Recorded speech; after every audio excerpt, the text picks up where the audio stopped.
Olá, pessoal. Eu estou aqui com o professor José Geraldo de Souza Júnior. O professor José Geraldo, ele é professor da Faculdade de Direito da Universidade de Brasília, UNB, e ele foi também reitor da UNB. O professor tem uma larga experiência também, além da questão do direito, sobre a análise política da situação nacional. E é sobre isso que eu vou conversar com ele agora. Como vai o senhor, professor? Quanto tempo? Bem, então, prazer falar com você, João Negrão, e também com esse espaço relevante do Estação Brasília, que tem sido um instrumento muito importante para esse diálogo com a sociedade, né? E com a tentativa de desvendar essa conjuntura que nós estamos vivendo, que nos surpreende a cada momento, nos desafia e que, às vezes, nos deixa assim um tanto quanto assustados, né? Porque se a gente toma hoje as matérias que circularam, já começa com um presidente da República mandando a imprensa calar a boca. Hoje, né? Hoje É, aconteceu isso. já começa assim, cale a boca, né? Essa vocação do autoritarismo que quer censurar e que quer interditar os poderes sobre a preocupação da independência, que, na verdade, é um esforço para se colocar sem freios nem contrapesos, que é o princípio federativo e é o princípio da separação entre os poderes, né, que Exatamente. são autônomos, mas que se interrelacionam.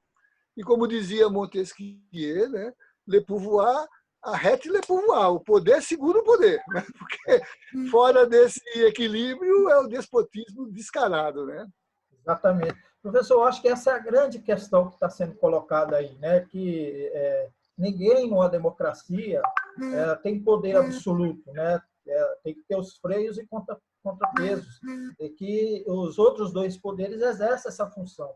Então, quando um presidente da República, depois de uma sucessão de episódios que culminou no domingo,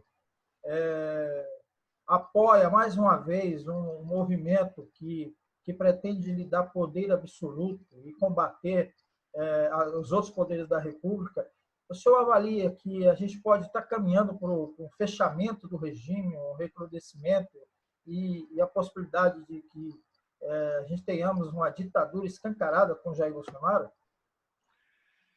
O cenário é esse, e a propósito, né, considerando todas as matérias que circulam, os comentários, as análises, né, eu acho que tudo é muito parecido com uma situação que a história marca e que foi analisada por gente do porte de Victor Hugo e de Karl Marx, e que tem a ver com o golpe de Estado de Luiz Bonaparte em 1851 na França, né, que foi chamado por Marx, ironicamente, de o 18 Brumário de Luiz Napoleão, né, para aludir ao 18 Brumário do tio dele, o Bonaparte. A propósito, o senhor acha que a gente pode estar vivendo uma farsa ou uma tragédia agora? Pois é, curiosamente, essa expressão está na abertura do ensaio de Marx sobre essa situação, né? A história se realiza como tragédia, se repete como farsa. Acho que nós temos uma recrudescência dessas tensões, né? Que, embora tudo pareça uma farsa, né? Traz embutido no seu intestino a dimensão da tragédia.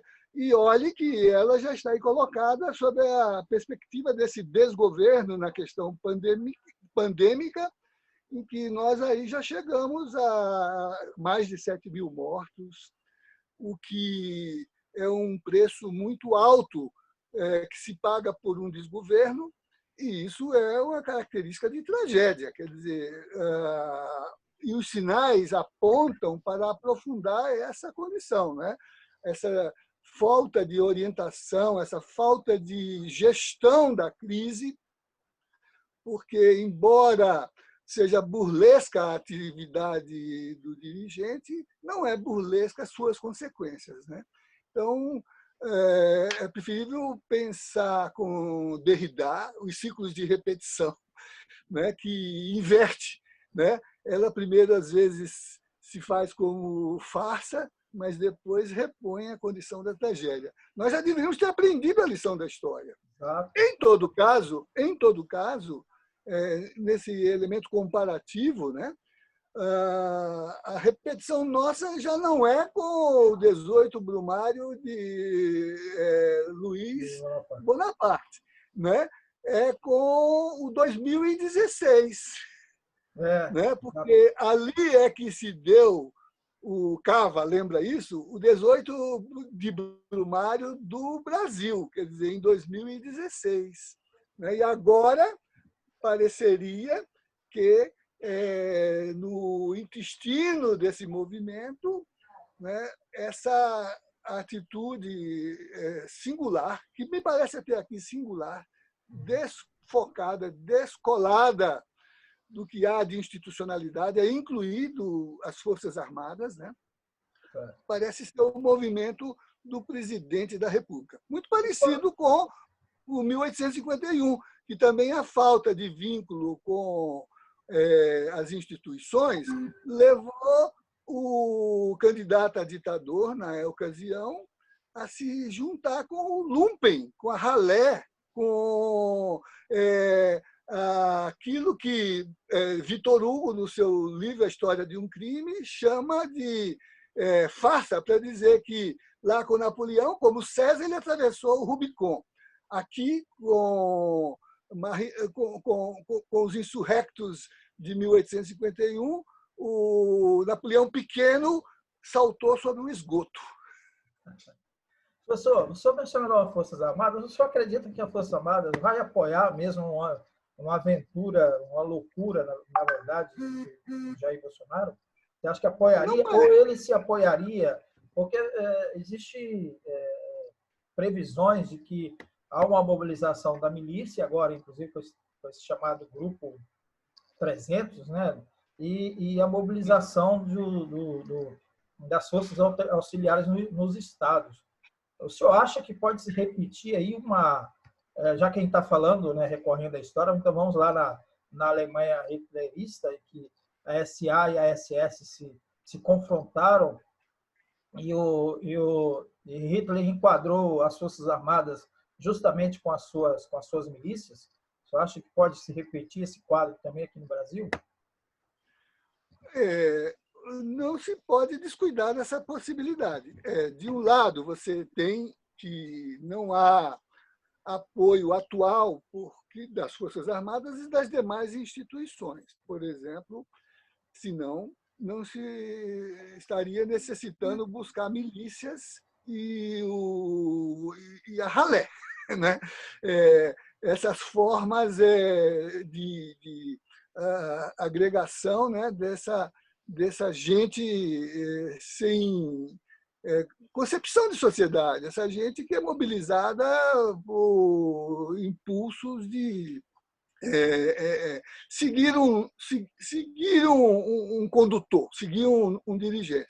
Se está procurando juntar essas estruturas, é porque aparentemente não há resposta de apoio nas instituições, aí incluídas as Forças Armadas. O que preocupa é que, nos exemplos históricos, em algum momento, quando a tensão vai ao ponto da ruptura, o deslocamento se faz em nome da ordem no sentido de manter o status quo. Foi assim em 1851, o exército não apoiava Luiz Bonaparte, mas na conjuntura da ação dos clubes e das milícias da época, em algum momento ele entrou e se apoiou no sistema de ordem para assegurar aquela tomada do poder por golpe que gerou na França, incluindo os exílios e os assassinatos, né? No Brasil, em 1964, A liderança que depois se juntou ao golpe era que estava incrustada na chefia do Estado-Maior do presidente João Goulart. No Chile, o general Pinochet era o chefe do Estado-Maior de Allende, né? Então, é possível que, no contexto de uma condição de esgarçamento do social, se coloque uma alternativa que não é pensada nesse exato instante, né? E não se diga que o personagem é pequeno, ou, como dizia Victor Hugo de Bonaparte, é um anão, né? Porque na história essa gente se encarapita nas costas dos mais graúdos e fica falando acima da cabeça deles, né? Então, eu acho que a gente tem que ter cuidado, tem que recuperar esse diálogo institucional, tem que chamar a mobilização das forças mais conscientes da sociedade, né? E aí eu penso que aqueles que, em 16, se juntaram para mudar uma governança, agora tem que se juntar para salvaguardar um social que não pode ser levado ao esgarçamento que, no caso do Brasil, um país dessas proporções, na situação que a gente está vivendo, não suporta nem o isolamento internacional, nem a execração internacional, nem a perda de substância dos quadros políticos que dão continuidade ao desenvolvimento, à segurança e à estabilidade do país. Então, isso é um momento que a gente precisa ter cuidado. A imprensa precisaria fazer o seu meia-culpa de ter patrocinado esse processo, a grande imprensa, né? Porque as redes sempre advertiram que esse risco corria, porque você, quando cria corvos, os seus olhos estão em perigo, não é isso? E foi exatamente o que aconteceu, né? A grande imprensa aí, infelizmente, o alvo são os profissionais dela, estão já sendo vítimas de violência, como aconteceu no domingo. Exatamente, exatamente. Pessoal, mas esse arranjo aí que o senhor sugere, que envolveria essas forças, né? O senhor acha que o Congresso ele está atuando corretamente? Porque a gente não percebe uma atuação dos dirigentes do Congresso, do Senado, Davi Alcolumbre, da Câmara, Rodrigo Maia, não tentar fazer esse freio, né? A última declaração deles é que o importante agora é o combate à pandemia, mas a gente percebe que da situação que está, de um dirigente que não está conectado com o resto do mundo em relação a isso, parece ser uma situação impossível, né? Até porque ações executivas o legislativo não tem como fazer. O senhor acha que é hora do fora Bolsonaro? Ou, enfim, qual a opinião do senhor? Olha, O a minha impeachment visão, pode né? estar na ordem do dia? Eu acho assim, a minha visão é que o momento é muito delicado e, como diz a canção, né? O velho marinheiro, quando tem muito nevoeiro, tem que levar o barco devagar, não é isso? É verdade. É. Isso é para homenagear o Di Blanco, embora essa música não seja dele, né? Mas no caso dele Paulinho, né? é do Paulinho da Viola. No caso do Aldir Blanc, a gente tem que se equilibrar Acorda lá com... na corda bamba, né? Vamos dizer assim, de algum modo, na conjuntura, há o discurso e a ação, né? Então, o discurso é um discurso de cautela, de salvaguardar aquilo que parece ser a liturgia das atribuições, dos cargos, mesmo quando se sente uma cabal desconfiança e, mais que isso, desprezo em relação ao dirigente do executivo. A gente sente isso.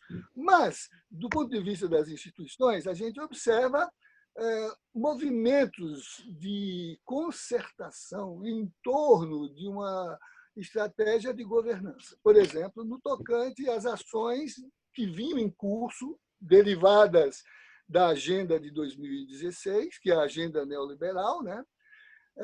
As reformas, e ali o parlamento, com o presidente do Senado, com o presidente da Câmara, tem procurado salvaguardar esse colchão de conforto social para poder assistir a população, sobretudo a população mais desassistida, e até os trabalhadores, de algum modo, no tocante às reformas da Previdência e reforma trabalhista, né? Em alguma medida, né? Por exemplo, retirando cláusulas de alienação de direitos, de satisfação econômicas das necessidades sociais. A gente tem visto. A gente tem visto o Supremo Tribunal, por exemplo, de algum modo, contendo a prepotência embutida na ação destemperada do Executivo. A gente tem assistido, embora nos discursos, hoje mesmo, por exemplo, o presidente do Supremo, em despacho, suspendeu a decisão já homologatória do Tribunal da Quinta Região em relação à decisão de Justiça Federal local, caso da ordem do dia do Ministério da Defesa, sobre elogio à ditadura, elogio ao 31 de março. Né? Um dia depois, o presidente ter recebido o indiciado e reconhecidamente responsável pelos movimentos de memória e verdade, Curió, né? Como um autor de crime contra a humanidade. Né? Então, apesar de ter o presidente despachado hoje dizendo que o tribunal não deve se substituir àquilo que seria o campo interno e próprio, interna corporis dos organismos militares, em produzir suas ordens do dia, né? De algum modo, por exemplo, está bancando os inquéritos que estão sendo instalados no Supremo e que atingem o núcleo doméstico dessa aliança entre o chefe de governo e este lumpen o miliciano. Né? Então, o discurso é uma coisa, a prática tem sido cautelosa e que leva a uma perspectiva. Né? A nota do Ministério da Defesa de ontem, por exemplo, nas entrelinhas, se separava daquele discurso de que as Forças Armadas estão comigo, e a nota dizia as Forças Armadas estão com a Constituição e com a democracia. Né?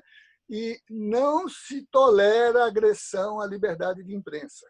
Ou seja, não se tolera ação miliciana, não se tolera a prática gestapista, né, da Gestapo, né, no tocante a essa atividade que, lá no 18 Brumário de Luiz Bonaparte, foi o chamamento à ralé e ao lumpen para se substituir as instituições. Né? Então, eu diria assim, nós estamos trabalhando na corda bamba como equilibristas, né? Bêbados não somos, equilibristas, né? E estamos levando o barco devagar. Eu acho que o que pode desequilibrar isso em benefício de uma restauração institucional é o que é comum em situações em que a clandestinidade toma conta das instituições. A hora de dividir o poder e dividir o botim. Então, tem o efeito Moro, tem o efeito Witzel, lá no Rio de Janeiro, tem o efeito Dória, não é?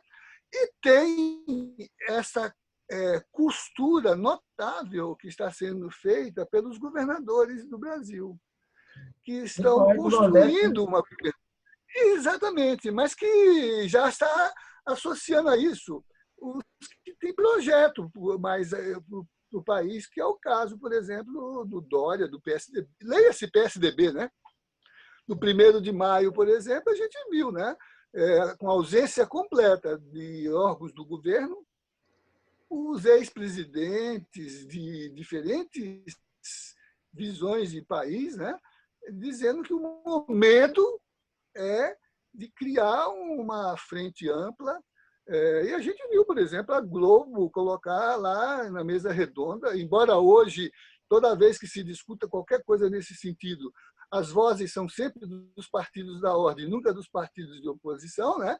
Mas ela colocou esses dias o Haddad e o Ciro Gomes a dar opinião sobre a conjuntura, né? Professor, o senhor tinha mencionado aí o Sérgio Moro, falou um pouco o significado dessas rupturas aí desse arco, né? Mas como é que o senhor analisa assim, o que de desdobramento da ação lá, como relatou o Celso de Mello, o Moro já prestou depoimento, está sendo convocado, inclusive, generais como testemunhas. O que o senhor acha que pode desencadear nesse processo todo aí? Então, esse é um jogo de xadrez. Um jogo de xadrez, você move uma peça, mas você põe em ativação todo o tabuleiro, não é isso?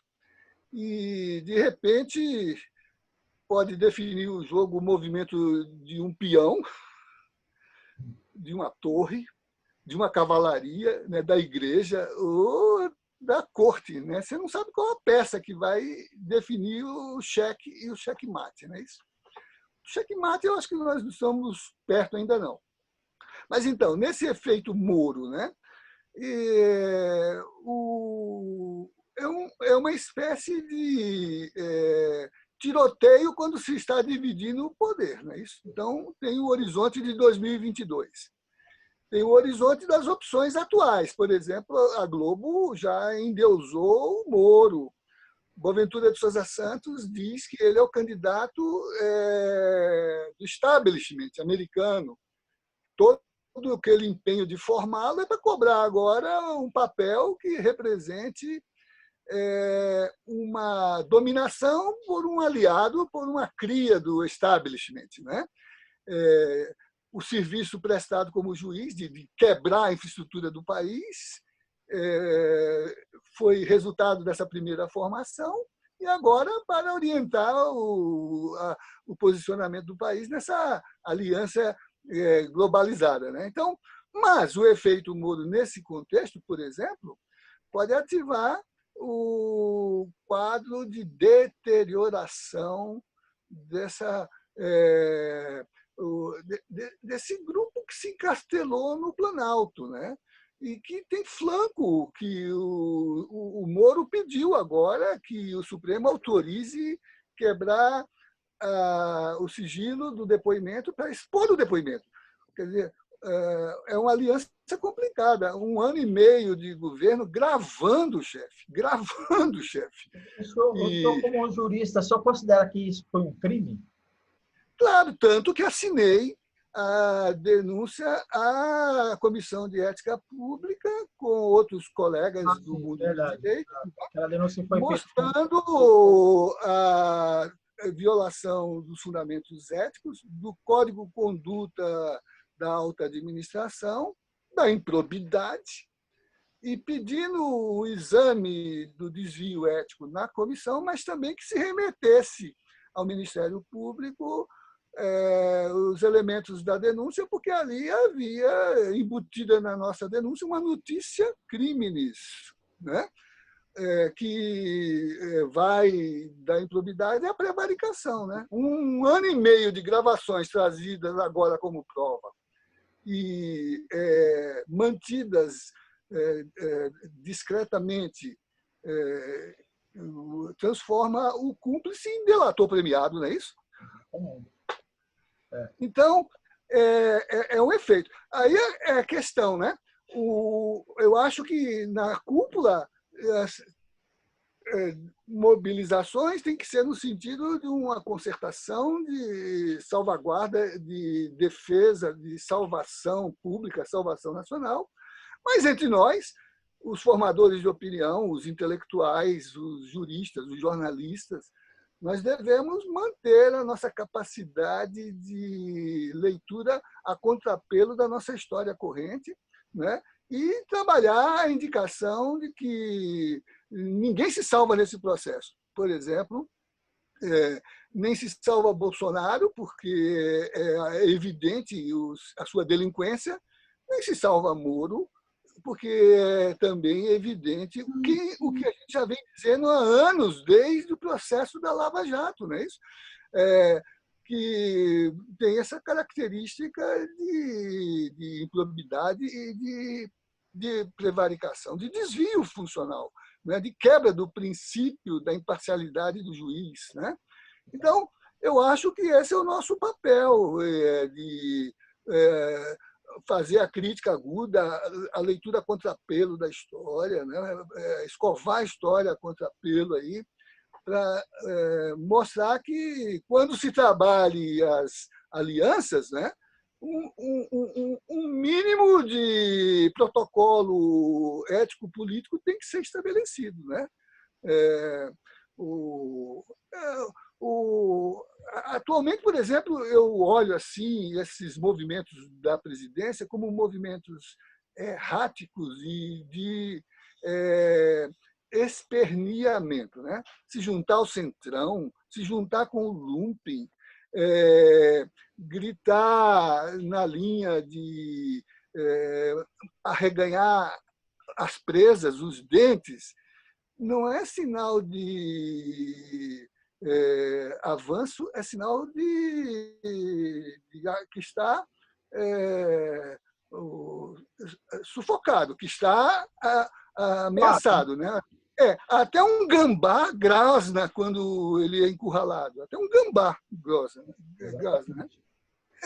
Isso é perigoso, né? É perigoso porque pode morder alguém, né?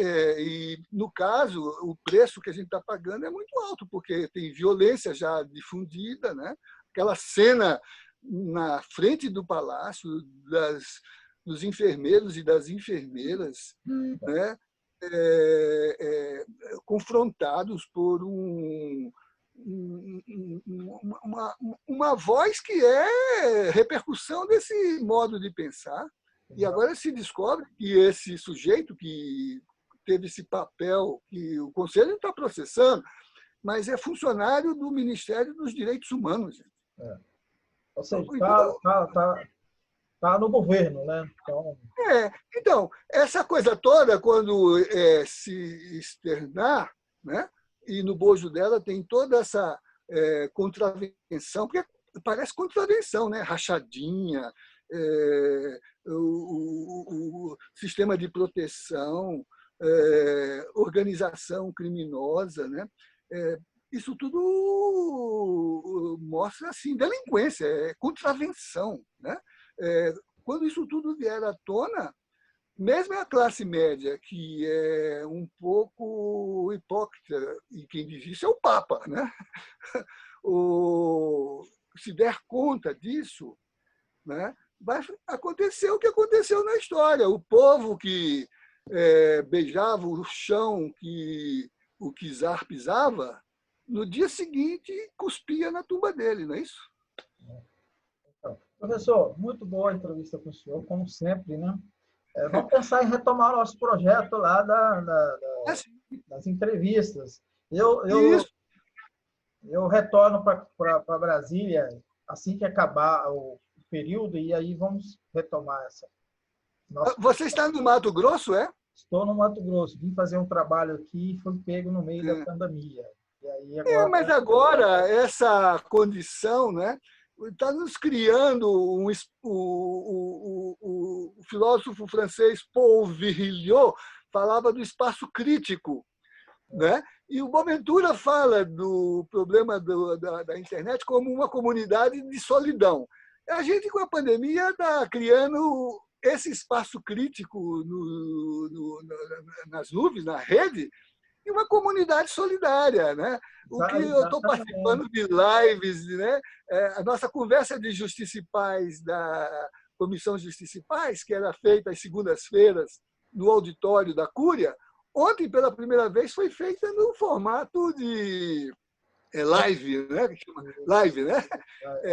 Então, é a palavra assim, da moda agora, né? Exato, exato. Então, ela pegou uma João, outra dimensão, né? Porque live... Você está longe, mas nunca esteve tão perto. Exatamente. Muito bom. Né? Vamos transformar essa conjuntura de emergência do lumpenzinato, né? Aliás, o Gessé usa a palavra ralé, que está lá no livro do Marx, do 18 Brumário. Né? Agora é bom ralé. Também, exatamente, mas é bom também a gente refletir o que ralé e lumpenzinato nesse sentido não é só quem é pobre, né? Aí a pobreza do espírito é a falta de cultura, né? Exatamente. Então, tem dinheiro e tem esse pensamento looping, né? Não tem superestrutura. Isso. Tanto que no texto de Marx ele separa o que foi o fator de desequilíbrio naquela conjuntura, foi o fato de que a classe trabalhadora não se deixou conduzir por nenhum dos grupos que se digladiavam, porque era uma briga intestina da burguesia. Né?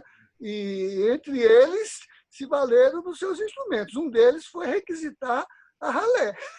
Né? Ou seja, essa gente protofascista que em nosso país, por conta da nossa origem colonial, mesclada nessas formas de obstáculo à construção dos direitos e da cidadania, né?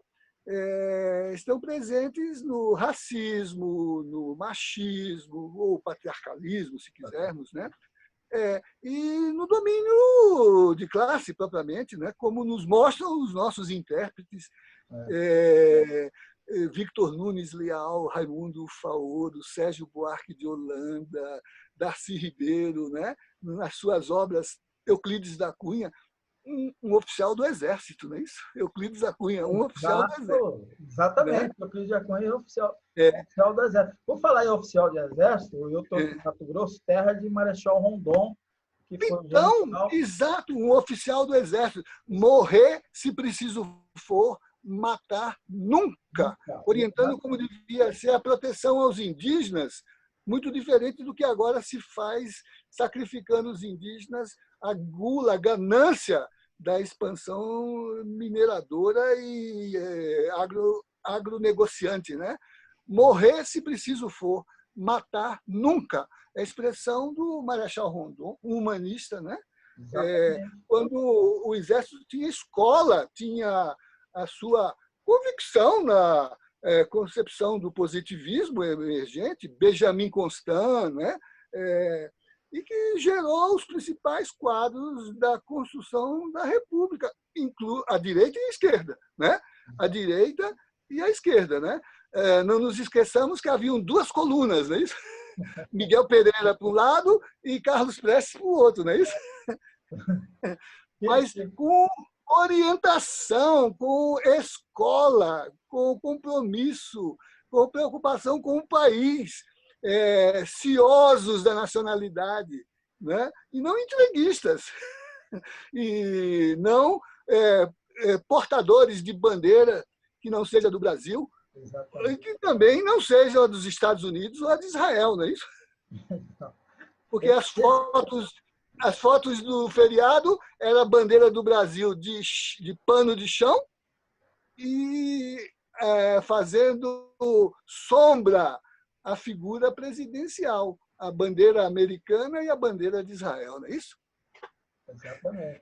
É muito temos saudades desse exército, não é isso? Temos saudades desse exército. A mentalidade colonialista, né? Exato, exatamente. Reduziu, né? Exatamente, né? Que também se espalha nos espaços subalternos das instituições, não é isso? Então, quem sabe esse momento nos ajude a resgatar as nossas funções republicanas, né? Eu acho que a gente chega situações assim de grande contradição para dialeticamente dar o salto de qualidade. Vamos torcer Exatamente. para que ela ocorra o mais breve possível e sem muita violência, né? Essa Então, classificação que o senhor sugere, ela faça a gente retomar os trilhos. e isso nos protege hoje, porque os referenciais estão postos de forma tão gritante que não tem como a gente esconder aquilo que é a nossa ação rasteira, né? Então, a gente está vendo o mundo todo se juntar na defesa do humano, da humanidade, da sobrevivência paradigmática da espécie do planeta, né? E é uma tristeza ver que 40 países se associaram num esforço conjunto a partir da ONU e da Organização Mundial de Saúde, e o Brasil está excluído disso. O Brasil está excluído disso.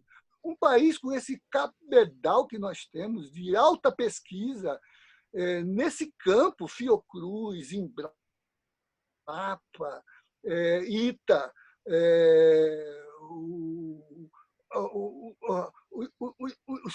o nosso sistema universitário, que foi massacrado nessa conjuntura e que, todavia, está dando as respostas, inclusive produtivas, elaborando os insumos, os equipamentos de defesa da vida, os respiradores, não é isso?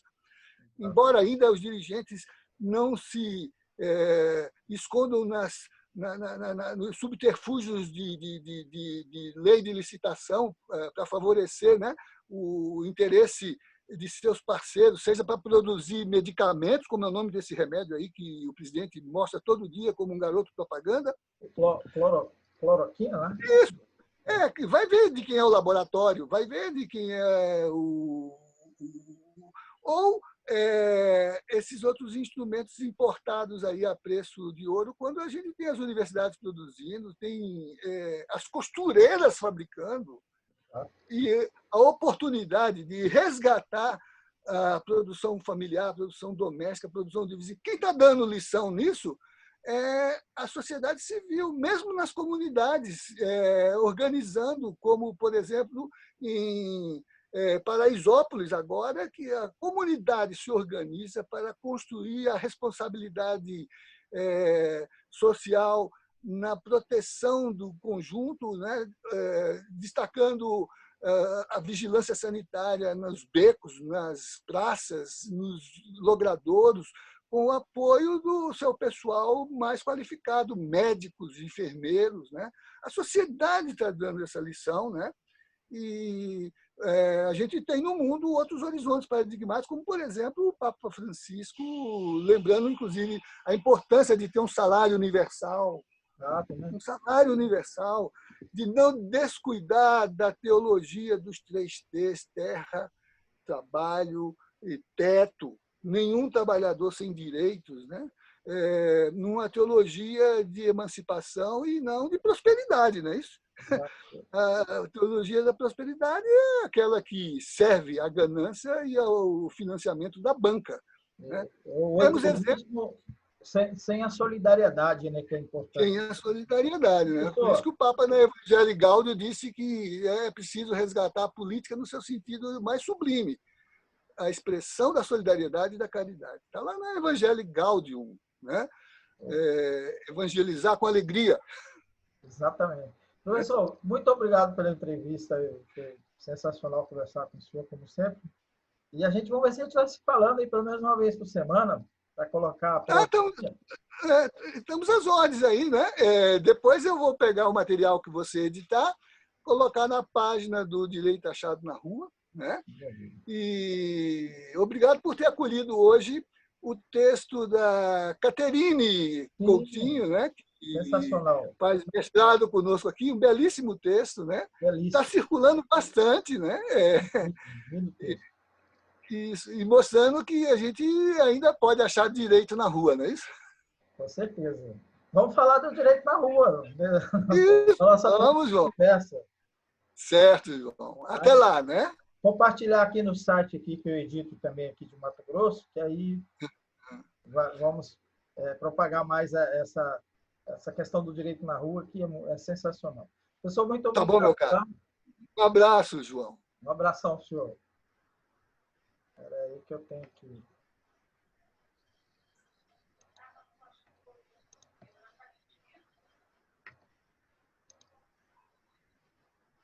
Não está sabendo desligar, não? Apanhei.